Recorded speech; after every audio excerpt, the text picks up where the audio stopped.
Hello everyone. मैं आज आप लोग को कॉस्ट अकाउंटिंग पढ़ाने जा रहा हूँ अपने YouTube channel e commerce classes पर। आज मैं चैप्टर 7 सिंगल यूनिट कॉस्टिंग में आप लोग को पढ़ाऊँगा और ये मैं डॉक्टर बीके मेहता के बुक से आप लोग को पढ़ाऊँगा कॉस्ट अकाउंटिंग। कॉस्ट अकाउंटिंग में हमारा जो पढ़ाने का प्रोसेस है वो सबसे पहले बेसिक कॉन्सेप्ट को मैं क्लियर करूँगा। बेसिक कॉन्सेप्ट के बाद आप लोग को एक या दो क्वेश्चन मैं आप लोग को बुक से कराऊँगा और फिर उसके बाद मैं आप लोग को पाटलिपुत्र यूनिवर्सिटी के एग्ज़ाम को ध्यान में देखते हुए आप लोग को मैं क्वेश्चन बैंक करा दूँगा। सभी चैप्टर को मैं इसी तरह आप लोग को पढ़ाऊँगा। तो पाटलिपुत्र यूनिवर्सिटी में जो हमारा इम्पॉर्टेंट चैप्टर है आप देख सकते हैं। पहला चैप्टर है सिंगल यूनिट कॉस्टिंग, दूसरा चैप्टर है टेंडर प्राइस, तीसरा चैप्टर है प्रोसेस अकाउंट, चौथा है कॉन्ट्रैक्ट अकाउंट, पांचवा है रिकॉन्सिलिएशंस, छठा है मटेरियल वैल्यूएशंस जिसमें लिफो फिफो और ईओक्यू इकोनॉमिक ऑर्डर क्वांटिटी आ जाता है। सातवां चैप्टर है आपका ये अल्टरनेटिव ईयर में पूछता है जिसका नाम है प्रोडक्शन अकाउंट। अब आइए बेसिक कॉन्सेप्ट के तरफ। तो सबसे पहले हमें ये देखना है कि हमें कॉस्ट को फाइंड आउट करना है। कॉस्ट होता क्या है, फाइंड आउट कैसे करते हैं। तो सबसे पहले ये बात को आप ध्यान रखिए कि कोई भी गुड्स हो या सर्विसेज हो उसका कॉस्ट निकालने के लिए material plus labour plus overhead को जोड़ देते हैं तो हमारा आ जाता है कॉस्ट। क्या आ जाता है? हमारा कॉस्ट।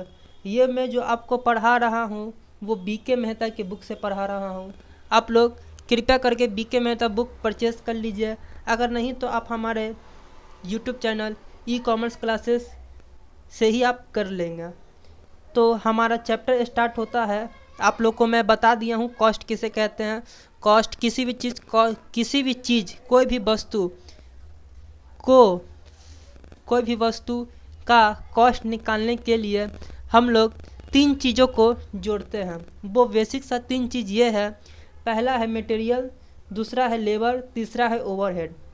अब हम लोग आगे बढ़ता हूँ। अब देखिए चैप्टर 7 बीके मेहता के बुक से आ गया single unit costing. Single unit costing हम लोग को कहता क्या है और सिंगल यूनिट कॉस्टिंग में हम लोग क्या फाइंड आउट करते हैं। तो सबसे पहले सिंगल यूनिट कॉस्टिंग के सेंस को समझते हैं कि ये चैप्टर आखिर क्या कह रहा है। तो ये कहता है तरह के गुड्स का प्रोडक्शन होता है और समान प्रकार के वस्तु तब उसका कॉस्ट निकालते हैं। यानी कि कह रहा है हमसे कि एक ही तरह के गुड्स का प्रोडक्शन होता है तब हम लोग कॉस्ट को प्रिपेयर करते हैं। तो कॉस्ट को प्रिपेयर करते हैं। अब हम लोग आगे बढ़ेंगे।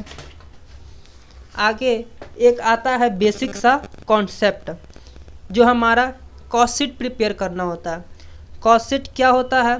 तो कॉस्ट शीट एक वैसा शीट होता है जो किसी भी गुड्स को प्रोड्यूस करने में जो उस पे लगने वाले सारे एक्सपेंसेस को हम लोग जिस शीट पे प्रेजेंट करते हैं उसे हम कॉस्ट शीट कहते हैं। तो कॉस्ट शीट पे हम लोग क्या क्या प्रेजेंट करेंगे। तो सबसे पहले देखिए बुक में अगर आप कॉस्ट शीट को देखिएगा तो बहुत लेंथी तरीके से प्रेजेंट किया गया है। उसे हम सिंपल बेसिस पे आपको प्रोवाइड कर रहे हैं जिससे तुरंत आपको याद हो जाएगा। आप मेरी बातों को ध्यान से देखें। पहला है हमारा कॉस्ट शीट में तीन चीज़ पहले देखना है। Raw material consume, direct labour, direct overhead.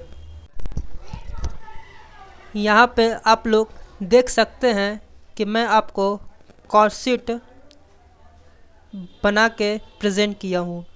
अब मैं आपको समझाता हूँ कॉस्ट शीट को किस तरह माइंड में सेट किया जाता है। कॉस्ट शीट को सबसे पहले आप रॉ मटेरियल कंज्यूम उसके बाद डायरेक्ट लेबर, उसके बाद डायरेक्ट ओवरहेड। इन तीनों को आप जोड़ दीजिएगा तो आपका आ जाएगा प्राइम कॉस्ट। ये तीनों को आप जोड़ दीजिएगा तो आपका आ जाएगा प्राइम कॉस्ट। प्राइम कॉस्ट में आप ऐड कर दीजिएगा फैक्ट्री ओवरहेड को तो आपका आ जाएगा फैक्ट्री कॉस्ट। फैक्ट्री ओवरहेड में आप ऐड कर दीजिएगा ऑफिस ओवरहेड को तो आपका आ जाएगा cost of productions. Cost of productions में सेलिंग एंड डिस्ट्रीब्यूशंस को आप ऐड कर दीजिएगा तो आपका आ जाएगा कॉस्ट ऑफ गुड्स सोल्ड। अब आइए इस सब के बारे में डिटेल में आपको बताते हैं। हमको फाइंड आउट करना है सबसे पहले रॉ मटेरियल कंज्यूम, यानी कि ये रॉ मटेरियल कंज्यूम को फाइंड आउट करने के लिए सबसे पहले opening stock of raw material दिया रहेगा क्वेश्चन में, उसमें ऐड कर देना है परचेज ऑफ रॉ मटेरियल और उसमें लेस कर देना है closing stock of raw material. ये दोनों को ऐड करके और क्लोजिंग को आप लेस कर दीजिएगा तो आपको आ जाएगा रॉ मटेरियल कंज्यूम।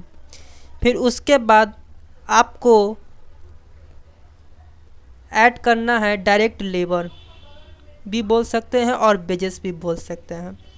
इसमें आपको लेस कर देना है एबनॉर्मल आइडल टाइम।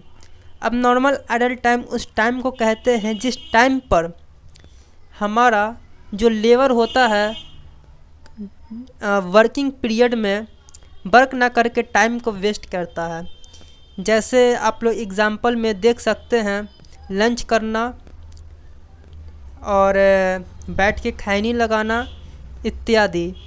वो टाइम को जब बढ़ाते हैं तो हमारा कॉस्ट इंक्रीज हो जाता है, जिसलिए हम लोग एबनॉर्मल आइडल टाइम को लेस कर देते हैं।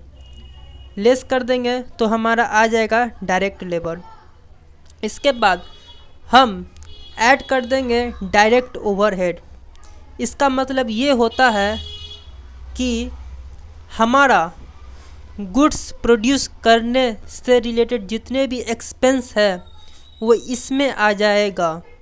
जैसे कि कैरेज इनवार्ड, रॉ मटेरियल को लाने में हमारा जो खर्च होता है वो इसमें होगा। ट्रांसपोर्टेशन चार्ज, रॉयल्टी, ये ऐड हो जाएगा और ये ऐड होकर हमारा बन जाएगा डायरेक्ट ओवरहेड जो आप देख रहे हैं। अब ये तीनों को मैं जोड़ दूंगा तो हमारा आ जाएगा प्राइम कॉस्ट। आप समझे? एक बार आइए फिर से रिकॉल करते हैं मैं क्या आपको कहा। कॉस्ट शीट में हमें तीन चीज़ को जोड़ देते हैं तो हमारा आ जाता है प्राइम कॉस्ट।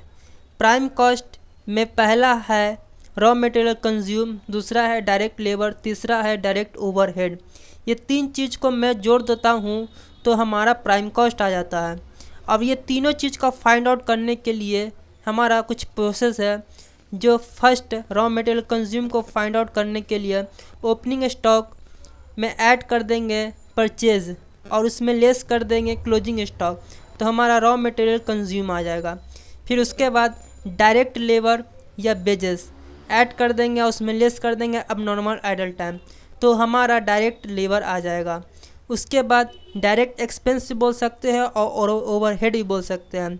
ओवरहेड बोलिएगा तो अच्छा रहेगा, कॉस्ट का लैंग्वेज है ये।